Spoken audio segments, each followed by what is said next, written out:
Fala pessoal, sejam bem-vindos ao episódio de hoje do Buzz Talk. Hoje a gente vai falar sobre o dólar, o que é o dólar, como surgiu e qual que é o futuro do dólar, o possível futuro do dólar. Tenho como co-host meu amigo Luiz Eulálio Vidigal. Luigi, seja bem-vindo. Obrigado. Chega mais perto do microfone, senão a pessoa Tô aprendendo. E nosso convidado, Igor Barenboim. Igor, obrigado por ter vindo, seja bem-vindo. Prazer estar aqui, Daniel. Igor, ele é PhD de economia por Harvard, Universidade de Harvard. Ele trabalha na Rich Capital como estrategista da Rich Capital. Ele fala bastante sobre economia no geral, no Instagram dele e nas redes sociais. Igor, seja bem-vindo. Quer dar uma apresentada rápida, suas credenciais? Claro. Entender. Não, uma alegria estar aqui com vocês, bater um papo aí sobre o que aconteceu sobre o dólar, né? O assunto tá quente. Bom, minha história, assim, eu estudei economia na PUC do Rio, sou carioca, né? Mas já sou um carioca paulista, já estou aqui há muitos anos. Fiz economia lá, depois eu fiz o PhD em economia e antes disso eu comecei minha carreira no Gávea Investimentos. Fui o time fundador lá do Gávea Investimentos em 2003. Depois eu trabalhei também no Itaú. Fui superintendente da tesouraria do Itaú muitos anos. Tive algumas passagens pelo governo, fui subsecretário de administração do Rio, fui secretário adjunto de política econômica do Brasil. E já estamos lá na Rich desde 2016 aí, tocando um fundo... tipo um hedge fund americano. A gente, né, a gente acredita que as ações são as coisas que realmente empresas, né, são as coisas com a qual se ganha dinheiro no mundo capitalista. Só que as ações têm muita oscilação, né? Então as pessoas às vezes não conseguem ter o coração para ser dono da empresa, né? E aí porque elas sofrem muito, acabam vendendo quando cai. Uhum. Então a gente tentou bolar lá uma estratégia que é uma estratégia total return, que a gente tenta amortecer essas quedas para o caminho até o pote de ouro do arco-íris ser O menos turbulento possível. para a pessoa ficar, né? A gente tenta, né, pelo menos fazer isso. Daí tem de vez em quando vem um Covid, não tem como fazer hedge pro Covid. Existem coisas que são impossíveis. Mas do que a gente pode suavizar, a gente tenta suavizar para que as pessoas consigam participar do capitalismo e enriquecer junto com ele. Legal. Então vamos lá. Hoje o negócio é falar sobre o dólar. Eu queria entender o que é o dólar, por que ele é importante, de onde saiu o dólar como uma moeda lastro no mundo inteiro. Explica um pouco pra gente. Vamos lá. Por que o... Chega só um pouco mais perto do microfone, por favor. Vamos lá. Então, por que o dólar... Da onde veio o dólar? O que o dólar ele faz? Para que ele serve? Primeiro, para você comprar os produtos e serviços dos Estados Unidos. Então, por exemplo, se você quer comprar servidores da Amazon, servidores lá, você precisa pagar em dólar. Se você quiser comprar propaganda no Google, no mundo, você precisa pagar em dólar.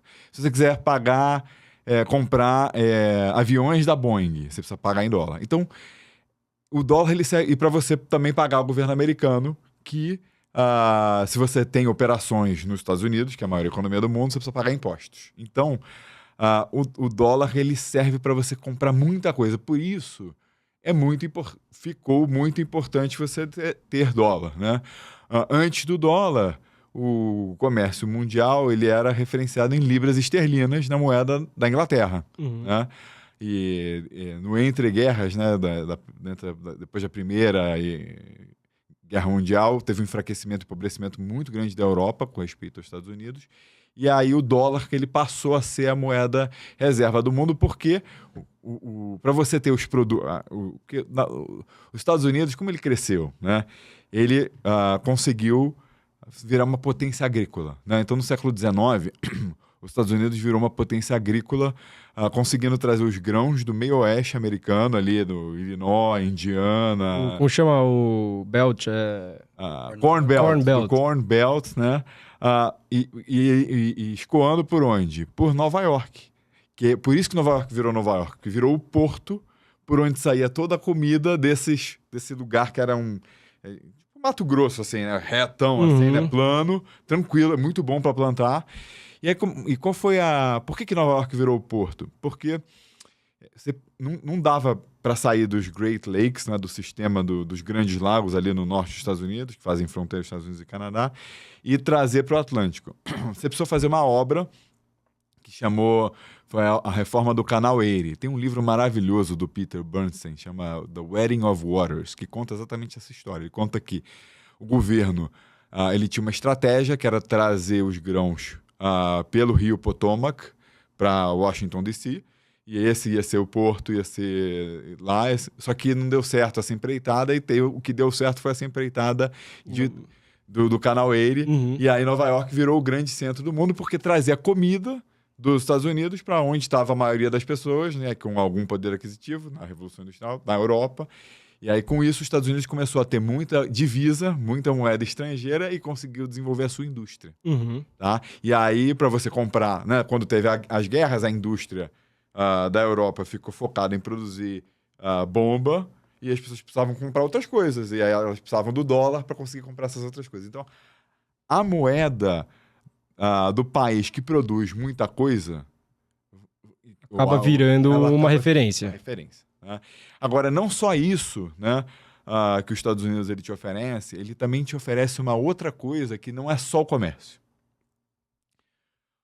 Você também precisa, se você ganha uma grana, você não quer ter o seu dinheiro numa coisa que vai perder o valor, certo? Então, para perder o valor não é só depreciar ou não. Por exemplo, se você vai lá nos Estados Unidos e você compra um apartamento, ou você compra uma casa, você sabe que o governo americano não vai te confiscar essa casa amanhã. Porque eu quero construir uma estrada ali onde está a sua casa, então me dá a sua casa e vou pagar o preço que eu quero. Isso não vai acontecer.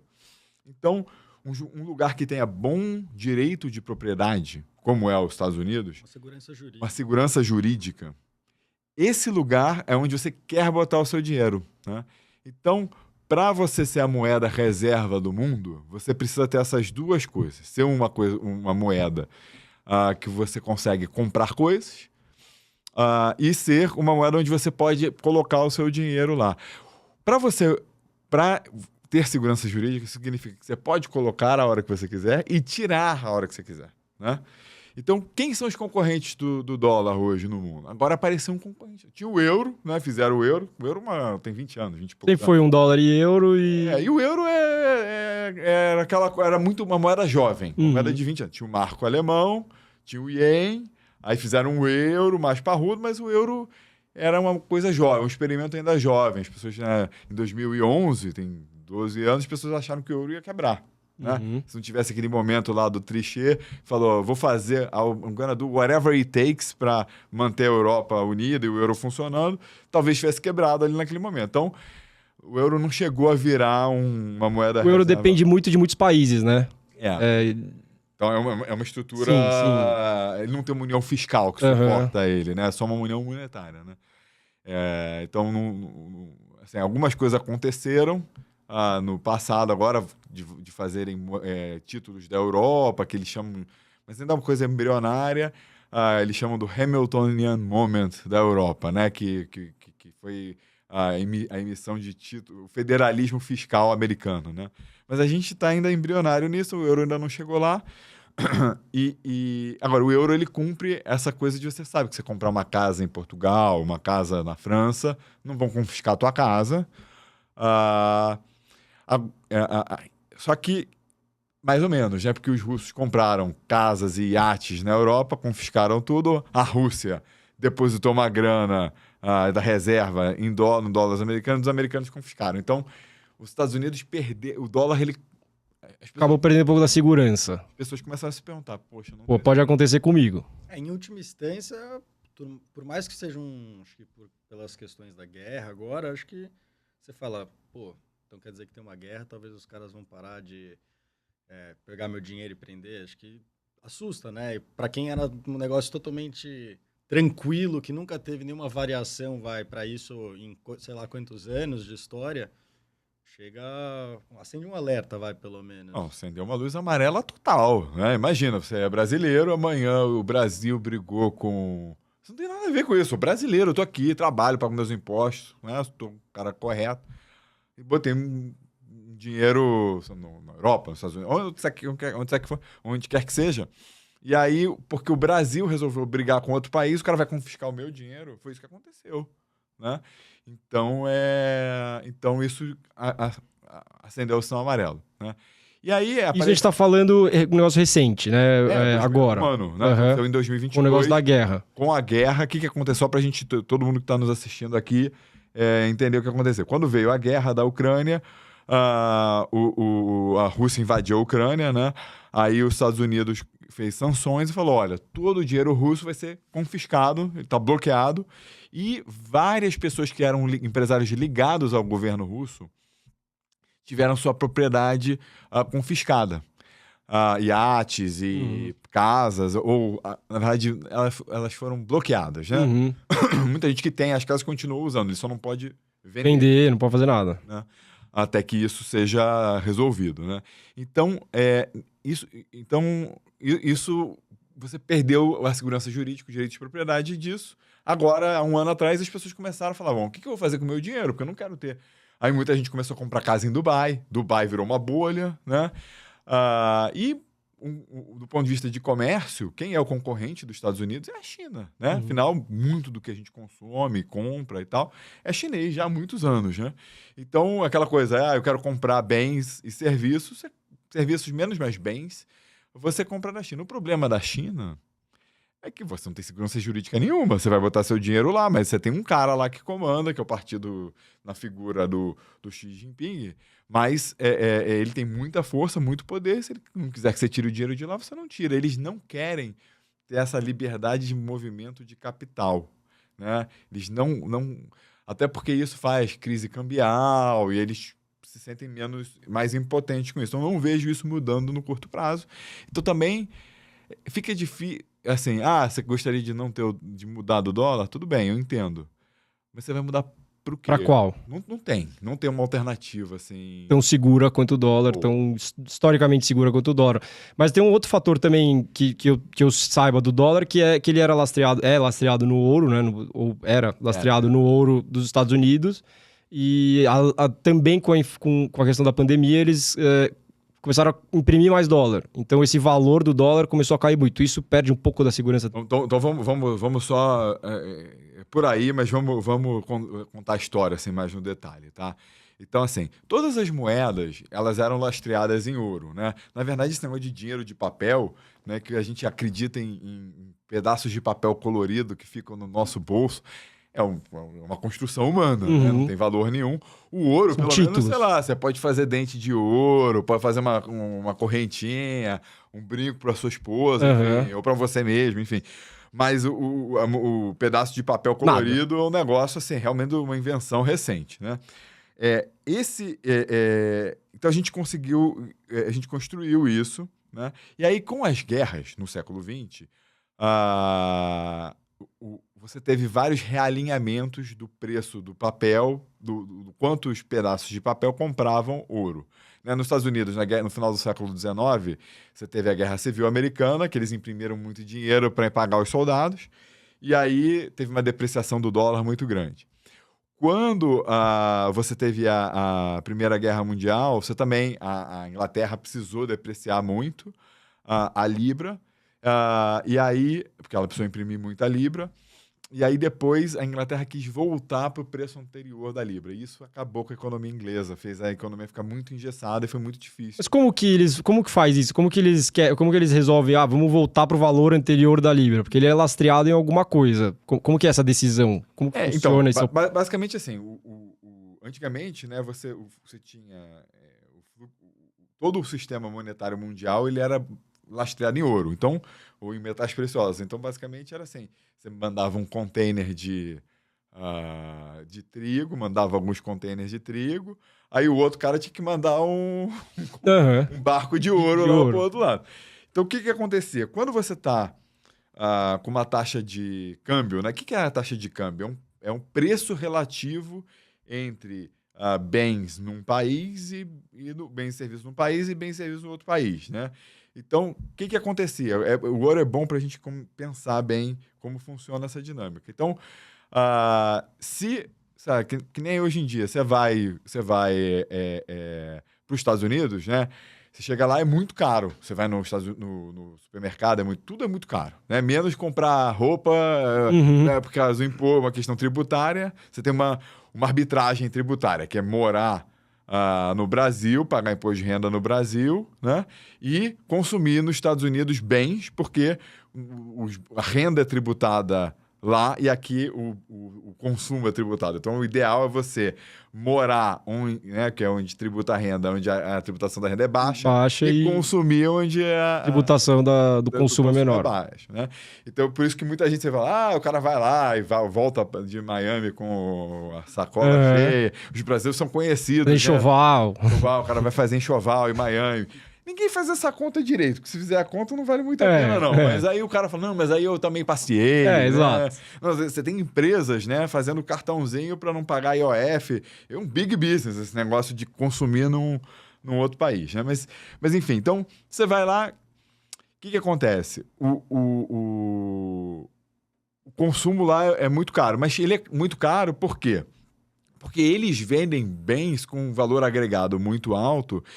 E eles conseguem, se fosse ainda na época do ouro, né? O cara que tem um superávit comercial, né? Então, por exemplo, a gente tem um superávit comercial com a China, tá? Porque a gente vende muito produto, muita commodity para a China. Então, o que deveria acontecer? A gente deveria receber da China um barquinho com ouro. Com ouro. Com ouro, né? Agora, se a gente tiver...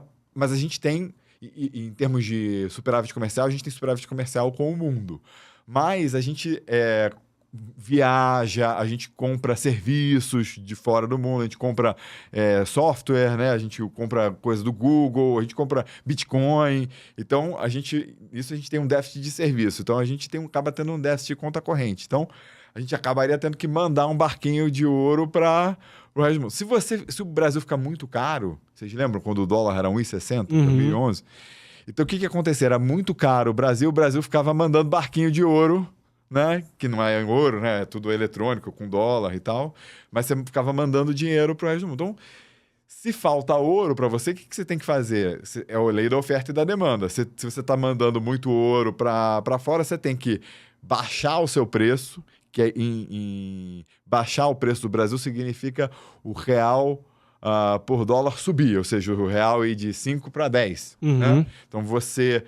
sobe o preço da moeda estrangeira aqui para você ficar mais barato. E aí você incentivar as pessoas a produzirem e consumirem aqui. E como dizia o Paulo Guedes, fazer as pessoas não viajarem fora, elas irem no Beto Carreiro e não na Disney, não é isso? Então, a taxa de câmbio, o preço é um mecanismo de incentivo. Você tem duas formas de se regular as coisas na vida. Ou você regula na fila, né, e na quantidade, ou você regula no preço. Então, você fala, olha, não tem dólar ou não tem ouro para todo mundo aqui, que a gente não produz bens o suficiente para gerar essa quantidade toda de ouro. Então, você precisa que as pessoas consumam aqui dentro. A gente está produzindo, a gente consumindo de fora, a gente manda dinheiro para fora e a gente está consumindo um bem que ele é finito. Então, você não tem uma continuidade. O dinheiro foi para fora e o produto está no seu armário. Exatamente. Então assim... Mas isso é muito interessante, porque assim, o Brasil, né, ele avançou muito nos últimos 40 anos.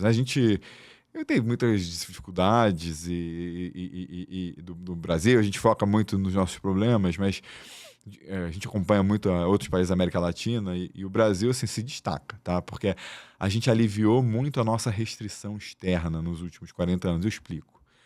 A gente conseguiu transformar o Cerrado brasileiro num dos lugares mais produtivos do mundo. Então, a gente produz... Nosso crescimento da economia agricultura, do agribusiness é impressionante, né? A gente produz... hoje, acho que a gente é o maior produtor de soja do mundo. Eu acho que, com certeza, o maior exportador de soja. E milho, que os Estados Unidos eram gigantes, a gente está chegando lá. Né? Então, é uma transformação. Né? A gente passou a Argentina, né?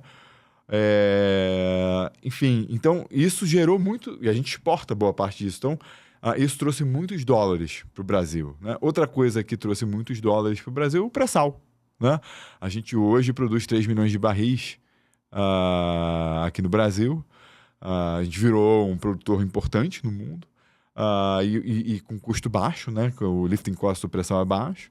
Então, essas exportações novas reduziram muito a nossa restrição externa. Você olha outros países americanos, eles têm déficit em conta corrente crônicos, falta de dólar crônicos. Então, isso dá uma tranquilidade. Isso mudou o Brasil, tá? E tem mais. Ou seja, se a gente conseguir não atrapalhar muito o setor privado, né?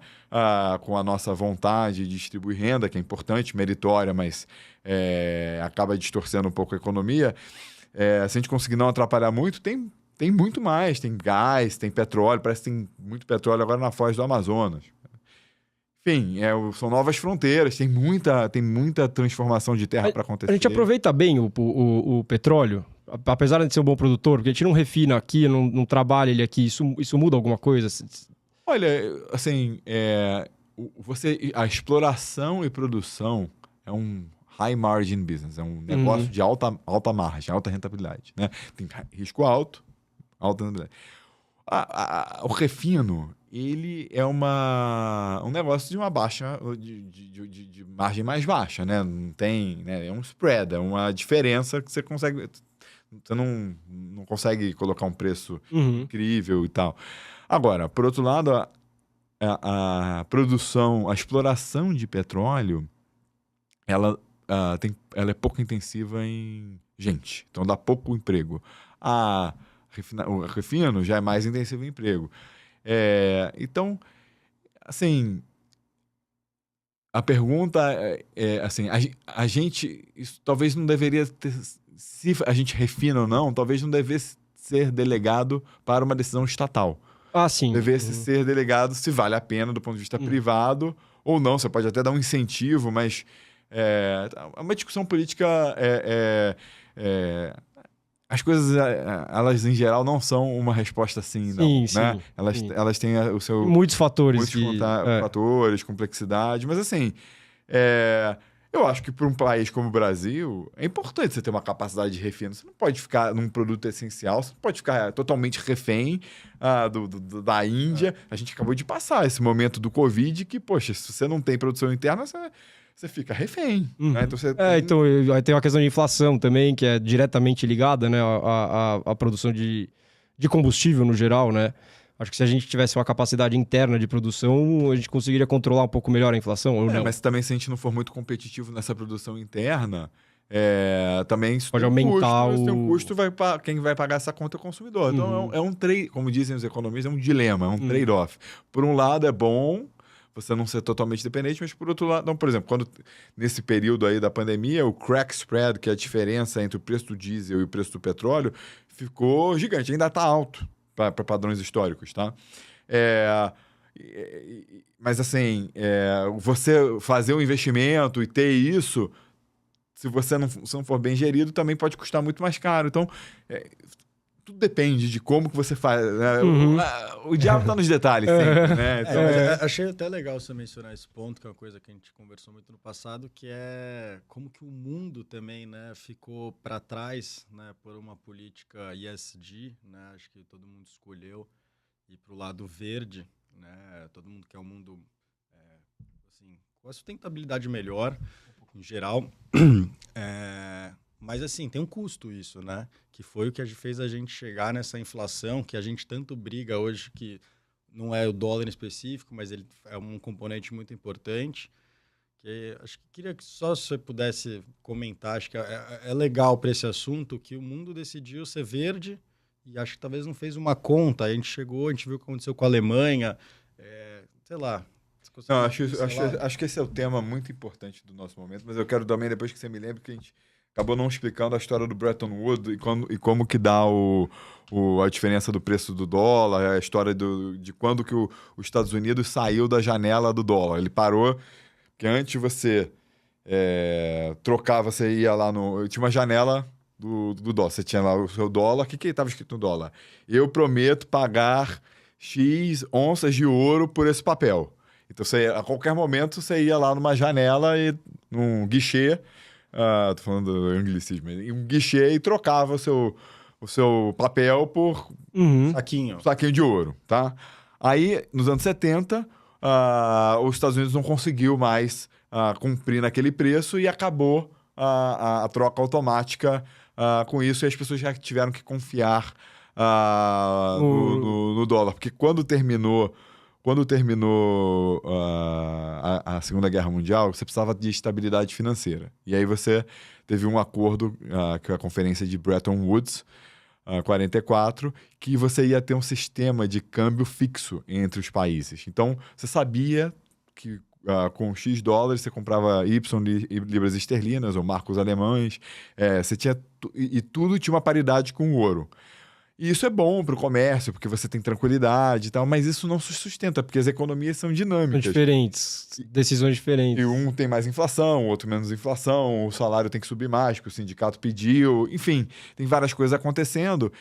E é muito difícil trabalhar com câmbio fixo. E toda vez que você quebra o câmbio fixo, você tem uma crise. Porque a dívida era dominada em dólar ou em moeda estrangeira. Então, meio que se decidiu caminhar para moedas flutuantes, tá? Que é mais ou menos onde no mundo que a gente está hoje. E o ouro ele tem o mesmo problema do câmbio fixo, né? Que ele te engessa muito. Então, por exemplo, no momento que você precisa imprimir dólares porque tem uma crise de Covid, você não poderia, e você teria tido uma crise econômica muito mais profunda. Não dá para imprimir ouro. Não dá para imprimir ouro. Então, por isso que a gente saiu do ouro e foi para um padrão de moeda fiduciária. Agora, voltando para a pergunta do Luiz, que eu acho que é uma pergunta assim, muito importante nos nossos tempos. Assim, Então, basicamente, a gente realmente, né, tem essa economia que polui, né? Você sai de carro todo dia e faz emissão, a gente sabe que isso... Fábrica, tudo, até o próprio agro, todo lugar tem tem poluição, alguma coisa, tem uma poluição. Agro, né? Você precisa de petróleo para fazer fertilizante, tudo é petróleo. Sim. Né? E a gente precisa ir para uma economia que polua menos, né? Aí, se polui e muda o clima... Mas, assim, tem várias dúvidas, né? Vários níveis de entendimento, mas assim, que a cidade, quando tem o ônibus lá poluindo, acho que pouca gente tem dúvida que isso é uma coisa desejável, né? Desejável é uma coisa, possível é outra coisa. Então, o que aconteceu? Esse assunto virou muito político, né? As pessoas falam, tem que ser verde, temos que fazer essa transição, precisamos de um compromisso. Aí vem o político. A política ela não funciona muito bem com conta, porque a conta é dura, né? O político ele funciona bem. Tem aquela piada que o Tony Blair sempre contava, né? Que ele, quando o sujeito morre, né? Ele primeiro vai no céu, aí dá uma olhadinha, aí tem os anjinhos tocando a harpa, né? Aquela coisa tranquila. Aí ele conversa com os anjos e pergunta como é o céu, porque São Pedro pergunta pra você, quer o céu ou quer o inferno, né? Aí ele vai dar uma olhada no céu, aí depois vai dar uma olhada no inferno. Chega no inferno, todo mundo bebendo cerveja, alegre, falando de futebol, enfim, coisa bacana. Aí ele sobe, e aí, você quer ir pro céu ou pro inferno? Ele fala, olha, inferno. Inferno mesmo? Tem certeza? Inferno. Beleza. Então, beleza. Aí ele desce pro inferno, ele tá quente, uma coisa horrorosa. Aí ele vira pro diabo e fala, mas, ué, não era isso que tava... Eu tava em campanha, né? Perfeito. Então, assim, em campanha, o cara tem que prometer. Então ele fala, não, vai ser tudo verde, vai ser tudo incrível daqui a 10 anos. 10 anos é muito pouco tempo para você trocar todo o estoque de capital do mundo e todos os carros virarem verdes. Porque existem outras prioridades na vida, né? Você precisa alimentar pessoas, algumas pessoas ficaram ricas, né? E elas podem se preocupar com outras coisas e outras pessoas precisam comer. Então, o mundo ele foi muito para, olha, vamos todos morrer se a gente não fizer uma coisa, e produzir petróleo é feio, os fundos que emprestam... que investem em petróleo, a gente não pode investir mais neles. Os bancos centrais começaram, tem que ter uma política verde. Quem empresta para setor que produz petróleo, que produz minério, que faz poluição, tem que ter uma alocação de capital maior. Enfim. Então, virou um inferno produzir essas coisas e você foi produzir... E, além disso, você ainda ia nas festas sociais e fala, puta, esse cara é um poluidor. Ele é um cara que produz petróleo. Ele faz mineração e as barragens caem. Ele é uma pessoa má. E aí o cara fala, cara, vou mudar de ramo, porque esse negócio tá ruim, todo mundo quer me criar imposto, royalty, capital verde, alocação de capital verde. Aí o cara, aí tem carta dos maiores alocadores do mundo, BlackRock, não vão mais botar dinheiro nisso. O cara fala, cara, tô no decadência, né? Tô no business errado, eu preciso mudar de ramo, vou aprender a jogar bola, dançar balé, sei lá, outra coisa, porque esse negócio de petróleo não é bom. Bom, você faz isso 10, 20 anos, quando você precisa de petróleo, não tem. Né? Então a gente tem um problema estrutural de petróleo, e aí os caras que produzem petróleo começam a ficar muito corajosos. Tipo a Rússia, tipo o Irã, que fala, você precisa de mim. Né? Eu tô preparado. Eu tô preparado, eu produzo, eu não tenho problema. Vocês estão com... Assim, aqui a gente vai fazer o nosso, e vocês que acham que é verde e não fizeram a conta, paguem a conta. Aí deu inflação. Liga pra gente depois. Ó, tá aqui a fatura. Ó, vou te mandar por e-mail. Qual é o seu e-mail? Tô te mandando a nota fiscal. Aí chega lá, aí você fala, pô, mas eu não queria... isso aí já tava resolvido. Né? Pois é, tava resolvido para você, mas o outro cara quer comer. Então, a gente tem um problema estrutural de falta de oferta, né? De petróleo, de próprio lítio. Vai todo mundo fazer carro a bateria? Tá bom. Cadê o lítio? O que tem de reserva aprovada de lítio não faz carro suficiente a bateria. Tem que achar mais lítio. E não tem produção suficiente. Até a produção polui mais, é uma coisa mais delicada, né? Eu não sei muito no detalhe, mas... não é tão simples assim, né? Trocar tudo da noite pro dia. Realmente, então, déficit estrutural. Entendo. E esse é um tema nosso de investimento, né? É um tema que a gente acha que tem muita oportunidade. Esse setor de commodity ficou largado. Então, tem muita empresa muito barata, né? E que vão ser muito necessárias. Não tem tanta gente que... E você vai precisar de cara que faz isso com escala, sabe fazer isso, né? Eletrificação do mundo. Tudo vai ser elétrico, nada mais vai ser com energia de combustível fóssil, né? Qual metal que mais precisa? Cobre. Enfim, então, esse é um tema de investimento, ele está aqui com a gente por muitos anos. Até porque a necessidade de a gente fazer a transição, né, para produzir menos carbono, ela está aí, e a vontade política está aí. Né? Então, é muito difícil você voltar atrás. Então, isso vai acabar sendo uma pressão inflacionária. Isso é um tema.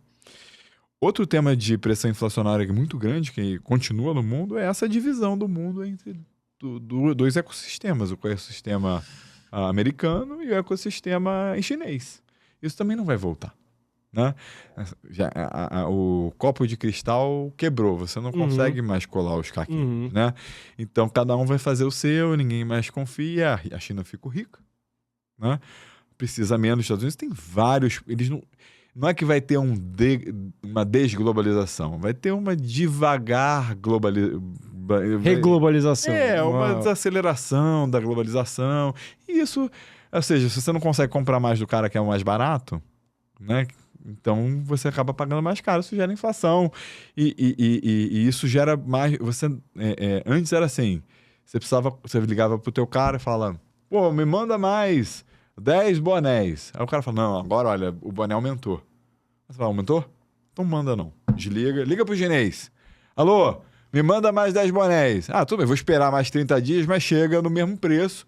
Ô, Daniel, tchau, meu. Problema seu. Valeu. Agora eu não posso mais comprar do chinês, eu vou ter que pagar a inflação do Daniel, entendeu? E aí o Daniel, o trabalhador do Daniel também consegue negociar melhor o salário, porque ele precisa para entregar, e aí você acaba tendo um equilíbrio inflacionário maior. Esse é o mundo.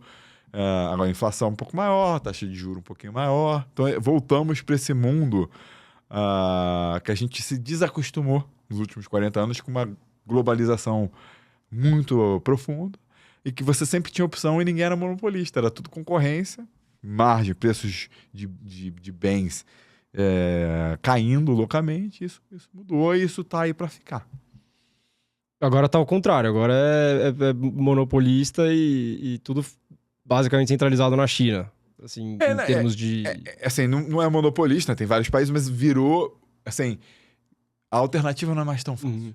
Tá? Então, assim, nós não vamos voltar para um mundo de inflação tão baixa quanto a gente tinha. Mas agora o juro vai ser baixo, porque a gente está com um excesso de capital nos países, o crescimento populacional diminuiu, as pessoas estão mais idosas, então o juro real, né, o juro líquido da inflação, ele vai continuar sendo baixo, porque as tendências que fizeram ele ser mais baixo continuam aí. Uhum. E você vê alguma possibilidade do lastreamento do dólar mudar para outra moeda? Eu acho que isso é um processo, olha, é um processo muito longo, né? Eu acho que, assim, talvez a gente esteja num processo de décadas disso acontecer. Tanto é, por exemplo, a Libra, no período entre guerras, entre a Primeira e Segunda Guerra Mundial, o dólar começou a virar uma moeda lastro do mundo, mas a Libra esterlina ainda era a referência. Uhum. Então, demorou pelo menos de 18 até 45, 46 para o dólar virar a moeda referente. Mais de 20 anos, né? Então, para o Yuan virar, vamos dizer que começamos essa década, talvez a gente está tudo mais rápido, né? Então, talvez 10, 15, 20 anos. Mas, assim, a China precisa querer fazer isso também. Ela precisa... E eu tenho dúvidas, porque eu acho que vai acabar acontecendo que o Yuan vai acabar sendo uma moeda referência para muita coisa, mas eu tenho dúvida que para o Ocidente, o Ocidente vai adotar a moeda chinesa para isso. Mas você acha que a própria China não quer isso? A China, ela precisa liberar a conta de capital dela para isso acontecer. Ou seja, ela precisa deixar que as pessoas entram e saiam com dinheiro. Tenham liberdade. Liberdade. Então, liberdade não é o... Não é o foco lá. Mas o que isso afetaria? Eu vejo os Estados Unidos perdendo muita força nesse caso, né? Porque eles são extremamente patriotas e tendo o mundo lastreado neles, muda pouco para os outros, mas muda muito para eles. Mudaria muito a economia nos Estados Unidos? Basicamente é o seguinte, hoje, os Estados Unidos têm um déficit em conta corrente, né? Se você pega todo o seu dinheiro, imagina que você é o cara, você foi lá, trabalhou e tal, você pega o seu dinheiro e manda para os Estados Unidos. O mundo é assim hoje, né? Uhum. O cara ganha uma grana, um pedaço da grana dele, ele manda e compra ativos em dólar. Né? De uma certa forma, mesmo que ele não tenha conta nos Estados Unidos, ele tenha na Suíça, ele tenha no Dubai, ele tenha onde ele quiser,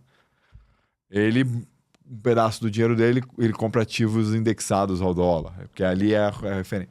Então, esse dinheiro vai para os Estados Unidos e o outro lado da moeda é que os americanos, eles pegam esse dinheiro e eles podem gastar comprando bens. Então, os Estados Unidos têm um déficit comercial gigante. Eles consomem muito com base na poupança dos outros.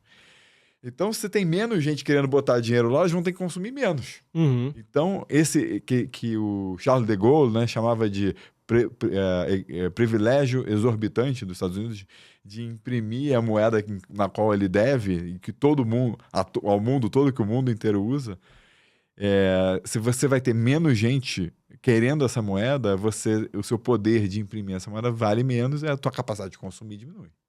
Então, de fato, é caríssimo para os Estados Unidos. Mas quando os Estados Unidos resolveu congelar o dinheiro dos russos, ele fez essa escolha. De levantar eles têm que fazer alguma coisa. Eu controlo aqui. Eles ainda conseguem tirar esse treco da tomada. Basta ele virar para os russos, fazer agora um acordão e falar, gente, vamos devolver o dinheiro para vocês. Vocês param a guerra e a gente volta a tocar. Certo? Capaz de se eleger o DeSantis lá, um republicano, o cara vai ficar esperto e vai pedir um negócio desse. Uhum. Bem capaz. Mas, por enquanto, como dizem os ingleses, o navio já zarpou, né?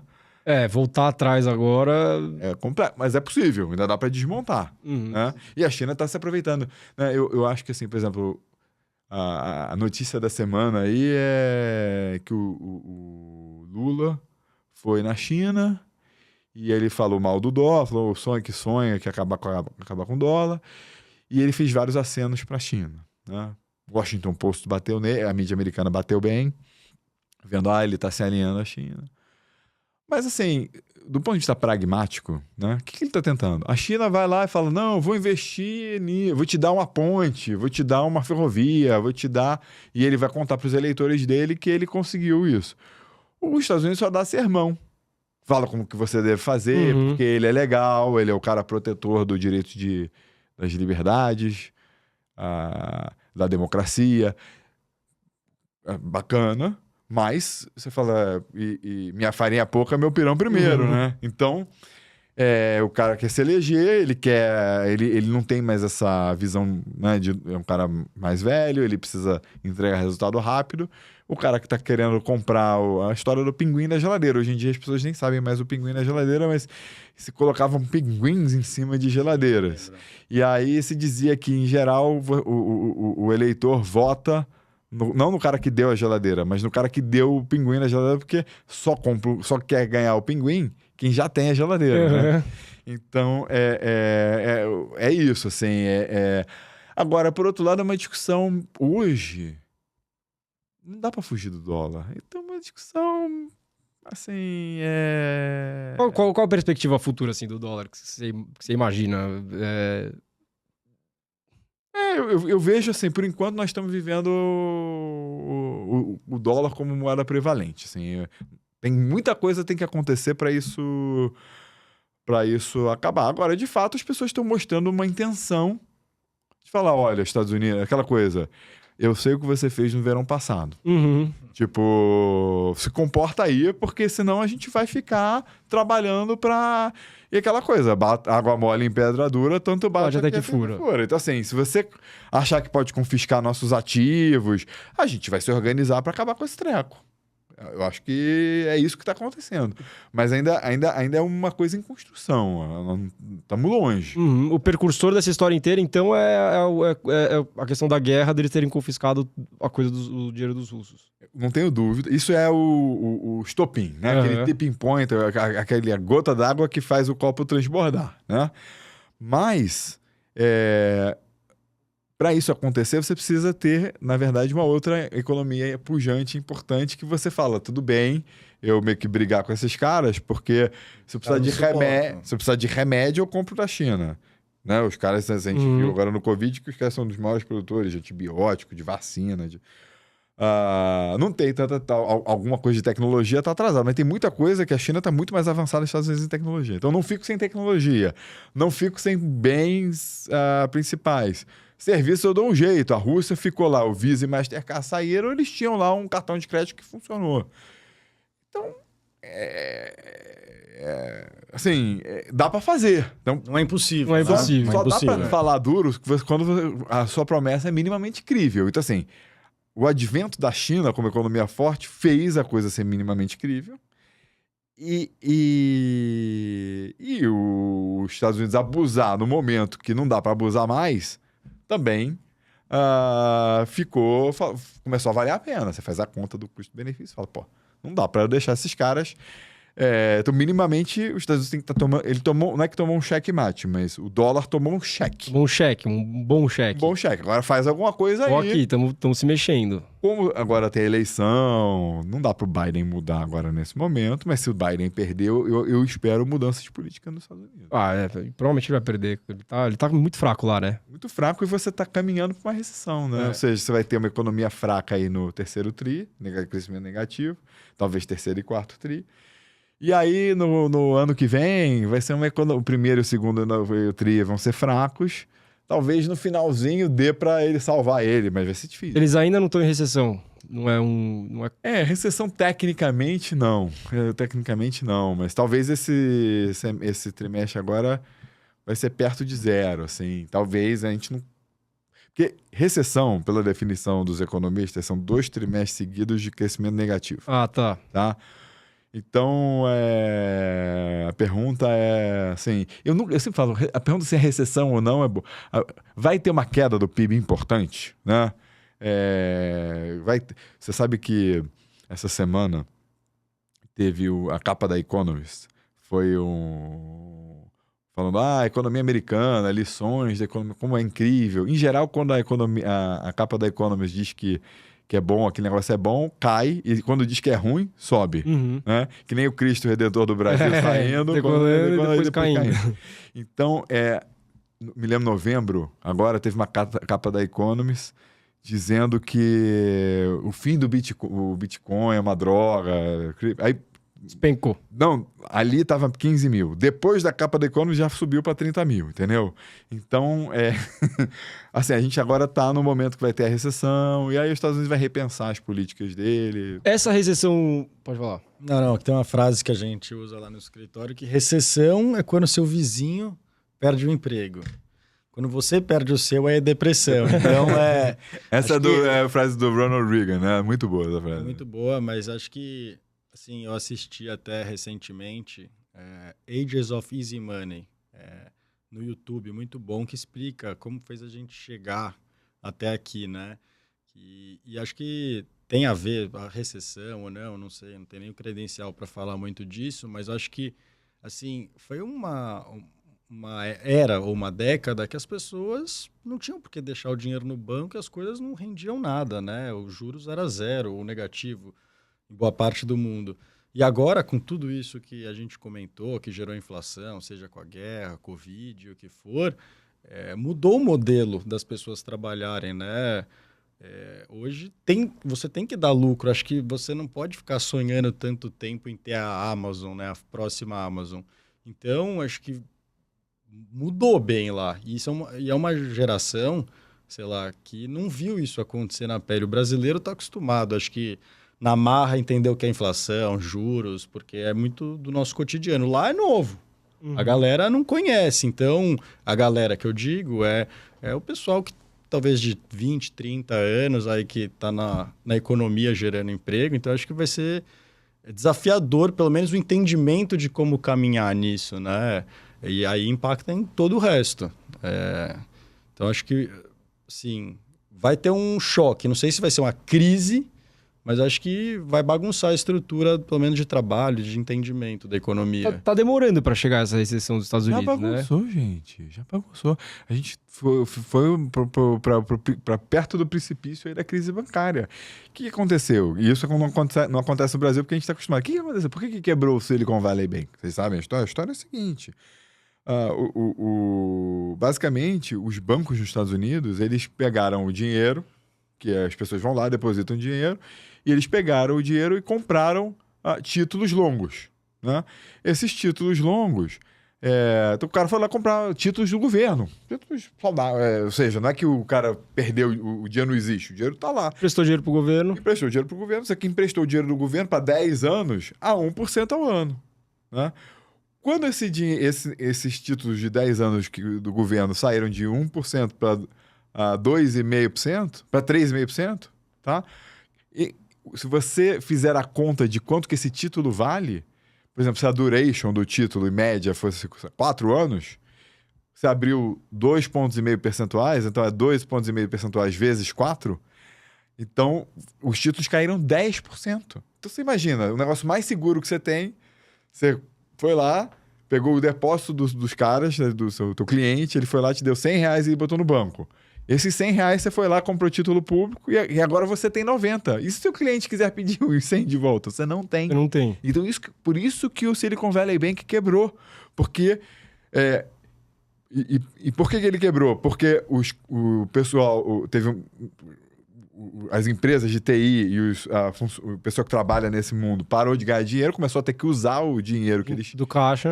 Então eles passaram a ter que usar os depósitos e aí pediram lá pro Silicon Valley Bank e falaram, não tenho, porque os títulos estão valendo menos. Aí todo mundo descobriu, aí tá quebrado. E não é só o Silicon Valley Bank que tá com problema. Os bancos americanos, de forma geral, estão com o mesmo problema. Só que, o que o governo americano falou? Não, se você tem o título, mesmo que valha 90, deposita aqui que eu te dou 100. Então, ele garantiu que não ia ter esse tipo de quebra. Mas os bancos americanos não podem mais emprestar como emprestavam antes, porque eles precisam ganhar esses 10 que está faltando, até para voltar ao capital e poder emprestar. Então, isso vai fazer a recessão.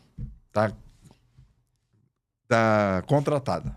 Entendi. Não, eu achava que a recessão ia ser mais um reflexo da pandemia mesmo, a questão de imprimir dinheiro, o desemprego e tudo mais. De uma certa forma porque aí você teve o reflexo, aí você teve a pandemia, um excesso, é aquela coisa do bêbado, né? Agora vem a ressaca, você gastou e tá todo mundo, né? Preço Todo mundo ganhou chequinho, né? Em casa, os americanos. Sem trabalhar, o pessoal com umas casas valendo assim, uma coisa de maluco, preços exorbitantes, os aluguéis, preços exorbitantes. E você precisa organizar isso. A recessão ela vai tentar curar um pouco desses excessos que foram cometidos. Né? E como que a gente se prepara para essa... Porque acaba afetando o mundo inteiro, obviamente, pelo fato do dólar ser um lastro. Como que a gente se prepara para essa recessão que a gente imagina que venha? Que provavelmente vai vir. Eu acho que assim, muito A gente que eu digo o Brasil, né? Sim. Não, eu acho que assim, muito do que tá um pouco no preço, assim. Que a recessão, na verdade, ela faz com que o dinheiro vá circular menos no mundo, né? E isso já está acontecendo, porque o dinheiro ele saiu do Brasil, ele fez com que o juro tivesse ficado alto no mundo e, portanto, também alto no Brasil. E ninguém queira se separar do seu dinheiro. A gente está vivendo esse momento, né? Quando o juro estava 2%, as pessoas estavam comprando qualquer coisa, apartamentos, comprando, investindo, qualquer coisa que você falasse. Olha, tem o Bitcoin, tem o Dogecoin, tem o NFT, tudo era legal. A 2% do dinheiro não rende nada, você quer se separar do seu dinheiro. Qualquer cara que aparece contando uma história para você, não, levou. Né? Agora, por outro lado, a gente está num momento que o cara te conta qualquer história e fala, pra quê? Tá 13%? 13,75%, deixa o dinheiro lá. Isso é um comportamento, é um problema comportamental nosso. Né? A gente... E os preços já refletem isso. Porque para você tentar ganhar dinheiro no mercado, o que você tem que fazer? Exatamente o contrário. Aquela coisa do Rothschild, né? Quando tem sangue nas ruas, compre terra. Então você está num momento que ninguém quer comprar ativos, né? Vender ativos no Brasil, ações, empresa, é que nem vender picolé para esquimó, assim, um negócio... ninguém quer. As pessoas não querem se separar do seu dinheiro. Não, meu dinheiro está aqui. A segurança está mais nos juros, Mas é nesse momento que as grandes oportunidades aparecem e você pode pegar um negócio que vai multiplicar por 2, 3. Então, é difícil, porque você chega no almoço de domingo, você é o único cara que está preocupado, né? Que você investiu em alguma coisa exótica e o teu cunhado tá lá falando que, poxa, você é um louco, um irresponsável, você pode estar na renda fixa, né? Então, mas são nesses momentos onde que as oportunidades estão, porque todo mundo já entendeu isso, né? E agora a gente está caminhando para veio o arcabouço fiscal, né? Parece que vai ser encaminhado entre hoje e amanhã para o Congresso. O presidente da Câmara já falou que aprova, não vê dificuldade de aprovar. E aí isso mitigou o risco do Brasil virar uma Venezuela, um país se desorganizar do ponto de vista macroeconômico. É incrível? Talvez não, mas comparado com o preço que as coisas estão, né? As empresas brasileiras estão negociadas a 6 vezes lucro. É muito barato. Ou seja, em 6 anos, você pega empresas, você ganha a empresa toda de volta, de empresas incríveis que são muito difíceis de replicar, enfim. Então, são oportunidades assim que não aparecem, mas é o momento. O momento é esse. E tem época também que fica... Por exemplo, os Estados Unidos, mesmo com uma recessão chegando, os preços lá estão caros, né? As pessoas... muito pelo contrário, as empresas lá, elas não dependem... As maiores empresas lá, Apple... Facebook, Meta, são empresas com caixa líquido, são empresas que não precisam do juro. Então, essas empresas acabam virando porto seguro para o capital no momento de que, por exemplo, quem vai sofrer dificuldade nos Estados Unidos? A parte de mercado imobiliário, né? Principalmente parte de mercado imobiliário comercial, que as pessoas não vão mais para escritório, isso mudou. E está num preço altíssimo e super alavancado. Então, uma outra empresa já não está conseguindo pagar, já está começando a ter muita moratória. E isso é um mega risco lá que está acontecendo. Quando você diz que essas empresas grandes, Apple, Meta, etc., que são portos seguros, É porque elas têm o caixa e elas vão durar a recessão, elas vão passar pela recessão, provavelmente. O juro não afeta tanto elas, entendeu? A empresa, provavelmente a empresa vai cair de algum jeito, vai parar de vender iPhone, vai parar de vender ads, não sei o quê, mas ela vai conseguir passar por esse momento. Exatamente, ela é uma empresa que vai sobreviver bem esse momento, enquanto o setor real, ali o cara que precisa tirar 10 na prova lá do quanto que ele vai receber de aluguel e tal, para conseguir pagar o empréstimo, esse cara que tá vulnerável. Não vai conseguir pegar empréstimo, não vai conseguir pode fazer perder nada. o ativo, vai ser executado e perder o ativo. Quando uma coisa um assunto que eu gosto, que me interessa muito pensar, assim, quando você falou que os Estados Unidos é um país que tributa a renda e o Brasil é um país que tributa o consumo, é uma diferença muito grande. Tem melhor ou pior? O que você acha? Porque eu paro pra pensar, às vezes, eu não entendo porra nenhuma de economia, mas eu paro pra pensar e falo, caralho, por que a gente não é que nem os Estados Unidos? Que você vê quanto que a gente tá pagando de imposto, 7% ali no final, em vez de ter 100% já embutido no valor do preço. Por que as pessoas querem viajar para comprar a porra do enxoval e não comprar aqui no Brasil, incentivar o consumo no Brasil e a própria produção no Brasil? Veja, assim, primeiro, eu acho que os Estados Unidos é um país mais... O Brasil é um país mais pobre, né? E historicamente, muito mais pobre quando a gente começou a precisar arrecadar. E você tributar a renda é um negócio muito mais difícil e muito mais invasivo do que você tributar o consumo. O consumo você vai lá e você taxa a nota fiscal, taxa a indústria. É uma coisa... O cara tá com a porta aberta, você vai lá e taxa ele. A renda é um negócio também desconfortável do ponto de vista de liberdades individuais. O cara tem que contar tudo que você gastou e gastos e... Também não é uma coisa bacana, né? E é uma coisa difícil, uma vez por ano. Então, assim... em tese, assim, você gostaria de incentivar as pessoas a pouparem e não a ganhar menos. Então, tem um lado legal de você tributar o consumo.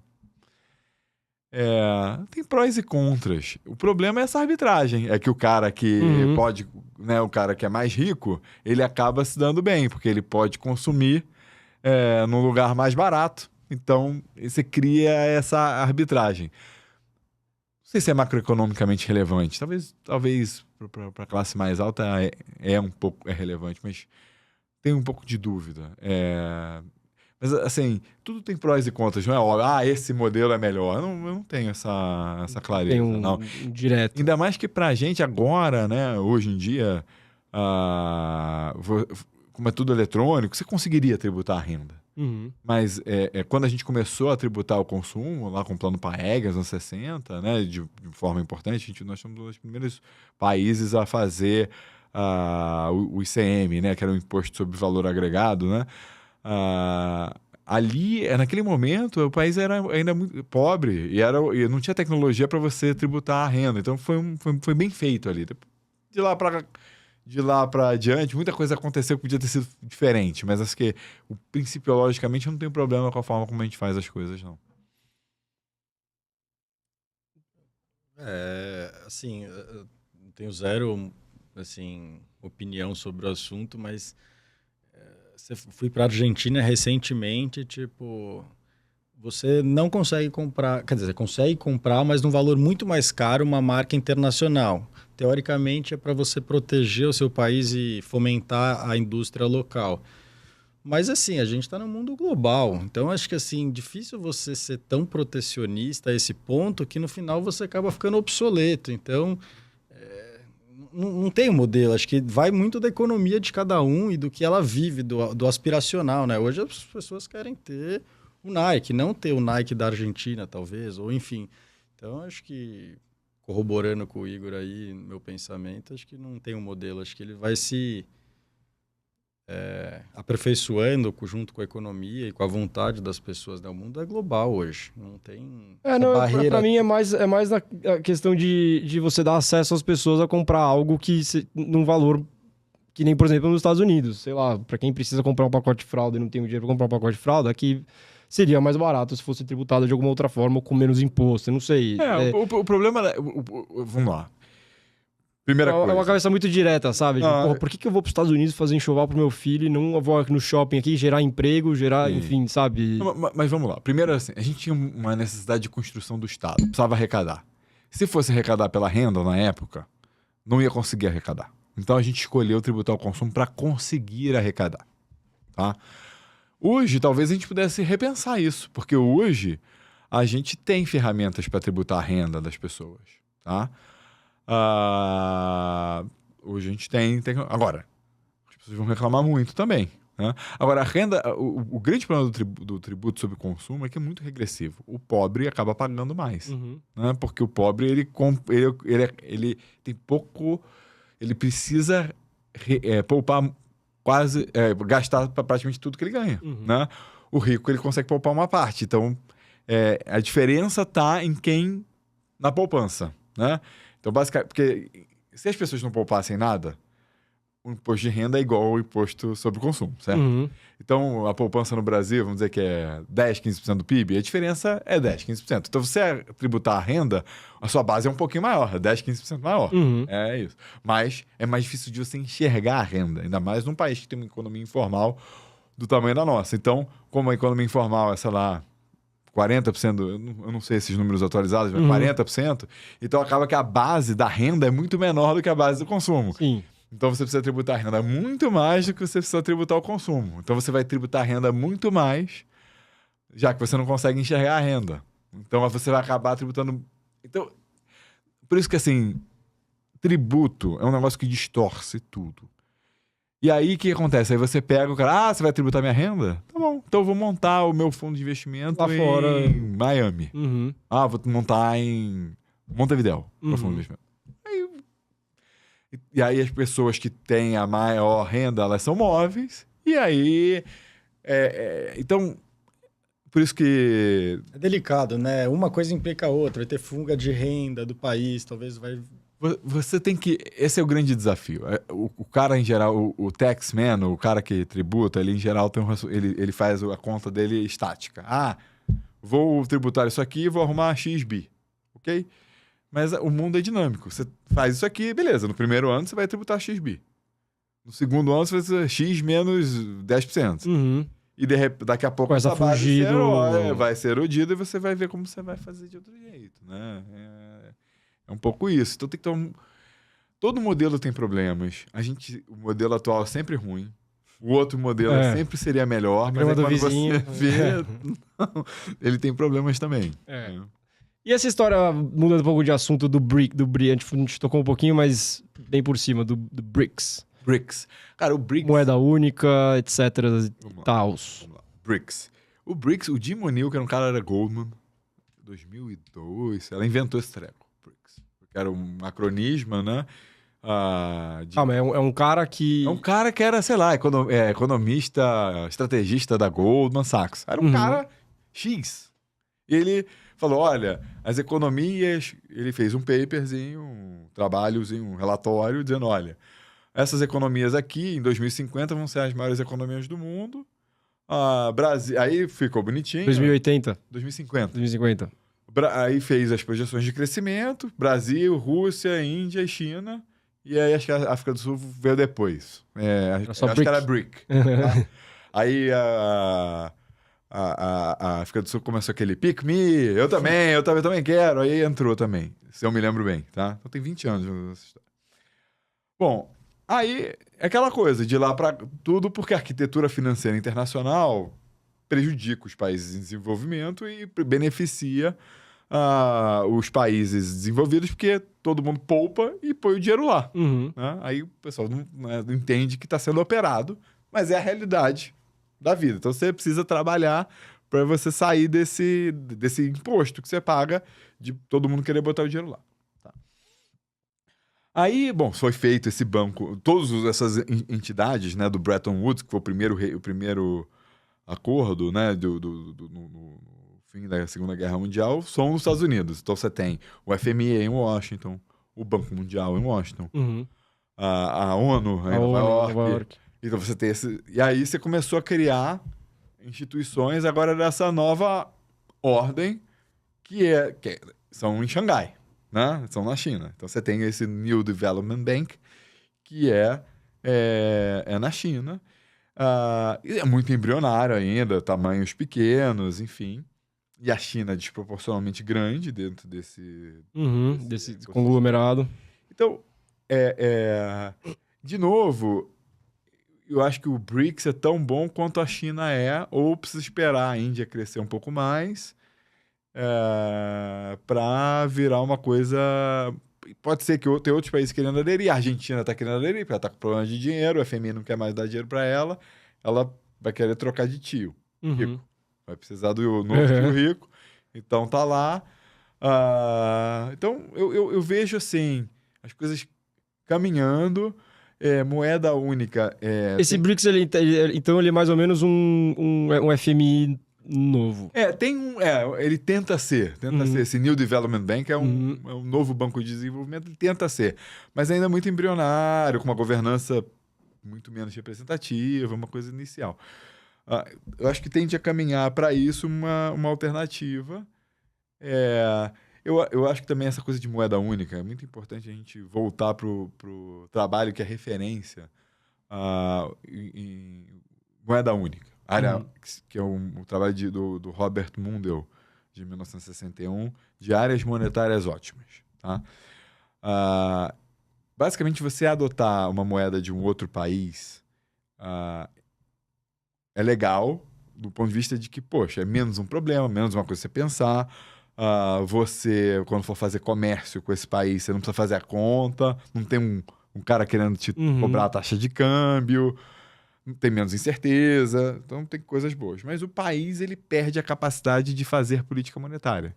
Só para deixar claro, o BRICS não significa a história da moeda única. O BRICS é um banco, meio que um FMI, e aí dentro dessa história do BRICS tem a história da moeda única. O BRICS é uma sigla que significa... Vamos definições precisas. BRICS é uma sigla que significa que as iniciais dos seguintes países: Brasil, Rússia, Índia, China e África do Sul. O S, que é South Africa, tá? BRICS. Esses países se juntaram há uns 10 anos atrás, mais ou menos, e fizeram um mini Banco Mundial. Se chama New Development Bank, com sede em Xangai, com a presidência rotativa entre os países fundadores dessa instituição. E, por acaso, a nova presidente é a presidenta Dilma Rousseff. Né? E com mandato, esse banco tem um mandato de emprestar para projetos desses países. Né? Existem vários países, como a Arábia Saudita, como a Argentina, como Irã, Indonésia, que Turquia querem aderir a esse ecossistema do BRICS. Né? Que é um ecossistema que vai rivalizar com o ecossistema americano. É isso. Quem que funda esse? Quem que dá dinheiro para esse? Os países associados. China. Eles têm que dar uma taxa. Como que é? Uma taxa anual? Tem um endowment, tem um dinheiro que eles puseram lá para fundar. E em tese o banco tem que se pagar. Ele vai se rendendo. E se precisar de dinheiro, você liga para os sócios e fala: aí, faltou. Manda mais. Né? Muito bem. Aí tem várias coisas que você pode fazer com esse arranjo. Desde empréstimos até auxílios, até moeda única, enfim, né? Eu acho que moeda única eu não vejo acontecendo, tá? Acho que não faz sentido para os países.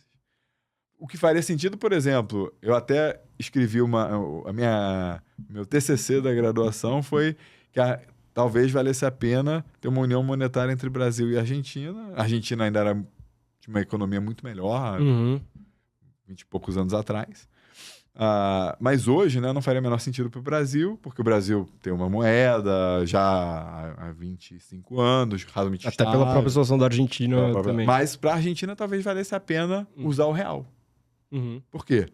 Porque ela resolve um problema de preço de inflação.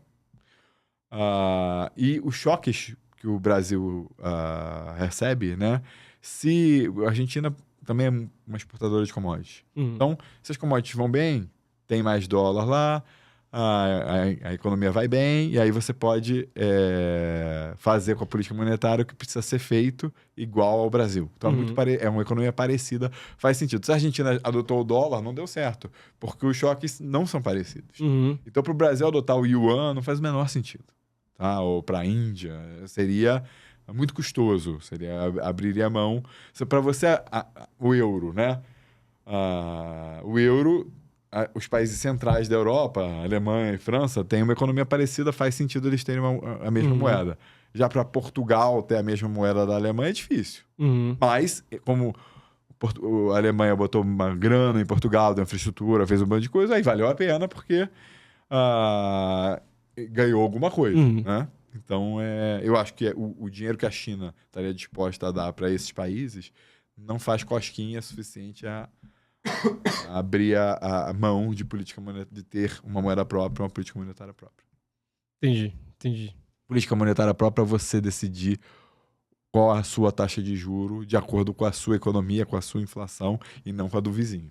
Não poderia ser ruim para o Brasil se, por exemplo, a Argentina adotasse pelas políticas internas ou não? Não afeta o... Se ela adotasse o real por vontade dela, não. A gente não tem nada a ver. Se ela quiser agora, se a gente pagar a Argentina para ela adotar o real... Não vale a pena pagar muito. Não vale a pena pagar muito. Porque a gente tem um comércio com a Argentina. Seria bom para o Brasil a Argentina ter uma economia mais saudável. Né? É bom para o Brasil ter um parceiro que funciona bem. Seria bom para a gente... Um parceiro que não fica botando restrições comerciais. Um parceiro mais estável. Seria bom para o Brasil. Então, alguma coisa a gente poderia ser simpático, mas não muito. E não daria para o mundo virar uma moeda só? Hoje o mundo é o mundo coin. Por isso, a gente tentou isso com o ouro, né? E era ruim, porque o que acontecia? Quando o ouro... Primeiro, se tinha, por alguma razão, a produção do ouro estava baixa. Você já viu... Deixa eu voltar. Você já viu aquela história que tinha uma cidade que estava faltando dinheiro, ninguém tinha dinheiro, e aí um dia chegou um cara... Parou o carro e ele entrou no hotel. Quanto que é a diária aí, senhor? R$100. Ele deu R$100 pro cara. Aí o cara do hotel foi lá, pegou os R$100 e pagou o cara da quitanda que ele tava devendo. O cara da quitanda foi lá e pagou o inquilino que ele tava devendo. O inquilino foi lá e pagou o cara do hotel que ele tava devendo. E aí, esses R$100, ele voltou pro mesmo lugar onde ele tava. Tava faltando dinheiro no mundo. Então, se você tem uma moeda que você não controla a emissão de dinheiro, o mundo já aprendeu que isso pode... às vezes as pessoas ficam com medo, tudo fica travado, como teve no negócio do Covid. Veio o Covid, se a gente não tivesse feito nada e não dado o mundo com dinheiro, talvez a gente fez demais, erramos a dose. E deu muita inflação. Mas se a gente não tivesse feito nada, talvez a gente tivesse tido uma recessão global gigantesca. Você não consegue sair. Então, é muito perigoso você ter uma moeda que você não controla. Pode dar muito ruim. A gente já viveu isso. Tem assim, um livro do David Hume que explica isso. Como que funciona a entrada e saída de ouro e como que a economia trava. É muito legal. Mas, assim, são coisas conhecidas já há séculos. Não vale arriscar. Não dá pra arriscar, né? Já provou que deu errado. Já sabe que não funciona. A gente já aprendeu. Quem prega isso não estudou história, assim, no meu modo de ver. Puxa, fala alguma coisa que tá rolando aí. Acho que eu falei dessa geração é uma coisa que eu me atento muito, até porque acho que até muita gente que vai nos assistir é jovem e escutou, vou abrir minha startup, vou fazer tudo. E acho que agora tá muito difícil, né? Eu falei com um amigo meu que tem uma startup muito legal e ele participa do Cubo no Itaú, que é um celeiro aí para várias empresas que estão incubadas de fato e para crescer. E ele me falou que, cara, existe várias reuniões com todos esses CEOs. E, sei lá, não me lembro números, de 200, sei lá, 170 estavam desesperados. Um percentual altíssimo, porque são pessoas que não entenderam que você pode sonhar, mas, sim, sonha com o pé no chão, porque você tem que dar lucro no dia seguinte, né? Você tem que pagar a sua operação E não vai existir esse dinheiro na mesa, que nem a gente estava conversando, é melhor você ter qualquer coisa menos o dinheiro no banco. Então, acho que isso, sei lá, pelo menos tá uma pauta que tá me incomodando por viver no dia a dia com amigos e pessoas que, às vezes, largaram empregos tradicionais. A economia que foi tradicional, né, que rolava, para abrir um sonho, agora é só adicionar clientes e um dia essa operação vai dar lucro. Tudo bem, mas hoje você tem por que deixar o dinheiro no banco e não ficar apostando numa pessoa. Então, assim, eu olho de uma forma mais superficial, não sei se o Igor tem alguma coisa mais, os meandros assim, da economia, que é o que ele manja bem, isso, mas eu vejo que tem uma geração inteira que vai ficar desiludida, talvez, por ter sonhado com, né, com todas essas histórias aí bacanas, todos os Elon Musk que a gente fala, e no final do dia você tem que pagar o seu fornecedor, cada cliente tem que te gerar um lucro, senão seu business não tem valor, né? Então, sei lá, isso é um tema que eu venho vivendo, escutando dos amigos que me choca, desespera, talvez, porque não vai ter esse dinheiro aí para essa turma continuar os projetos. Vai quebrar, vai ter uma geração frustrada, talvez. Você sabe que é muito engraçado isso que você está falando? Que assim, por exemplo, a geração do pós-guerra americano foi a época que ações, empresas, imóveis mais subiram de valor, né? Essa última década, né, no início de 2010 a 2020, foi a época que as empresas de tecnologia mais subiram. E o que acontece em geral é que a próxima geração sempre quer fazer dinheiro igual que a última fez. Uhum. Mas, cara, aquela ali já foi, né? Então, assim, a gente acabou de ter um período onde o cara ia lá, montava uma birosquinha e tal, falava, consegui muitos usuários, saía na rua dizendo que arrumou dinheiro, que arrumou cliente, e o dinheiro vinha em cima dele. E aí você começou agora a ter universidades de empreendedor. Assim, quando você institucionaliza um negócio que foi uma época, saiu na capa da Economist, já tem que trocar de tese. Uhum. Né? Então, assim, eu vejo que assim, a gente realmente está vivendo. Por isso que o que a gente estava falando, o tema novo é o que ficou largado. O que ficou largado? Commodity, tudo que virou. A economia das antigas, o que sempre funcionou, de uma forma talvez não tão desejável, mas é o que é. E tem coisas que também, que sempre funcionou, mas agora vai deixar de funcionar. Tipo, o sonho do cara é ter uma loja ou um escritório para poder alugar. Também esse negócio piorou. Então. É muito mais dinâmico tudo que está acontecendo. Muito dinâmico. Eu acho que esse que é o novo tema, essa geração que pensa, não, vou juntar uma grana, vou comprar não sei o que e vou me aposentar. Olha, gente, tem uma notícia triste para vocês.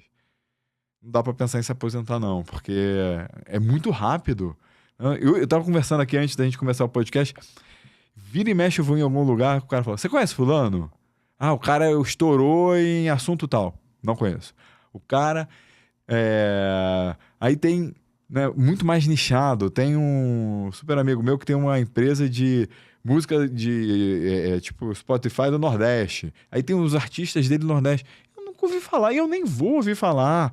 Né? Porque a tecnologia ela permitiu. Você não precisa só ter o Michael Jackson e a Madonna. Uhum. E o cara que gosta da Madonna, beleza. Gosta de uma música da Madonna, às Ele vezes. vai ouvir aquela música e acabou. Então, eu acho que assim, o mundo tá mudando muito rápido. E eu acho que essa era do cara fazer uma coisa que vai estourar e vai ser pro mundo todo também ficou mais difícil. Porque tem muita gente tentando fazer isso. Então você tem que começar a fazer coisas mais nichadas e coisas que começam a mostrar valor. As pessoas vão começar a querer dar funding, dar dinheiro, não para uma ideia ou para... Elas vão querer dar o funding para uma coisa que já funcionou. Uhum. Então você vai... Me prova aí que isso é bom. Me prova que isso é bom, que dá dinheiro, que funciona, aí eu dou dinheiro para escalar. Então, eu acho que a era que a gente está vivendo, uma era de juros um pouquinho mais alto também, o private equity para growth sempre vai ter. Agora, o Angel, Super Angel, cara...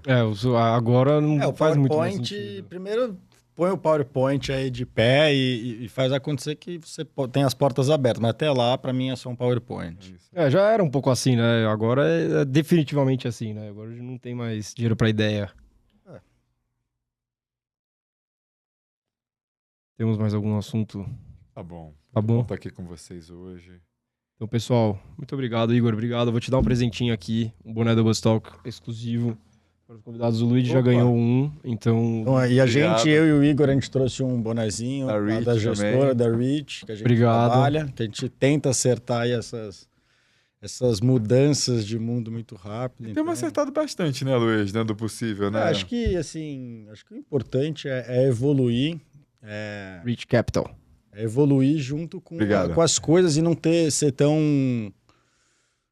como posso dizer? Uma pessoa intransigente, né? Acho que a gente lá, enquanto pessoas e gestores daquele fundo, é entender e se mudar rápido, porque o cara lançou um míssil lá na Ucrânia, vai impactar em Goiás no preço da soja dele, porque você usa o potássio que produz lá para fazer aqui. Então, acho que hoje você ignorar tudo que está acontecendo no mundo é muito complicado.